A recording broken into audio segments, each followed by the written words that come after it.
Hi, this is Will Deek. I'm America's #1 mental fitness coach and the founder of Total Mind Therapy. And today I'm here to talk to you about building rapport, how to use NLP to win friends and influence people.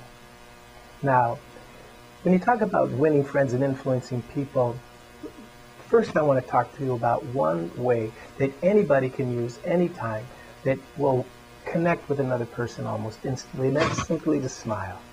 When you smile at another person, you connect with them, and the other person smiles back. We do that as babies with our parents, and we do it as adults with other people. Now, there's two real scientific reasons that smiling makes that connection. The first is that you can't do anything but feel good when you smile, and it's easy to make a connection with another person when you smile. There's scientific evidence that shows that. In fact, if you don't believe me, try this. Try feeling bad and grinning and looking at the ceiling, or just grinning in general. I know grinning and looking at the ceiling seems silly, but if grinning and looking up at the ceiling makes you feel better, why don't you do it? Anyway, second thing the reason that smiling is so powerful is it disarms the person's you're talking to reptilian brain. The limbic system, the reptilian brain, will see you as a threat until you disarm it. And one of the easiest ways to do it again is just to smile. Now, let's talk about using the representational systems of NLP, visual, kinesthetic, and auditory, to make a quick and easy connection with another person. Now, let's say that you're talking to another person about a play that they went to. And the first person is visual. Well, the visual person might talk to you about the scenery. They might talk to you about how the actors looked. They might talk to you about a certain person in the front row, the color of their scarf. Who knows what they'll talk to you about. But they're going to talk to you in pictures, images, those types of things. Well, the easiest way to connect with a person that's visual is talk to them in the same way. Oh, I see what you mean.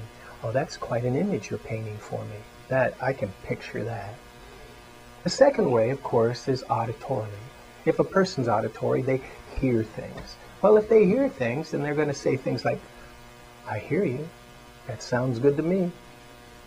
They might talk about how the orchestra sounded in the play. They might talk about the tone of the voice of one of the actors. When you talk with those people, you just need to reflect that kind of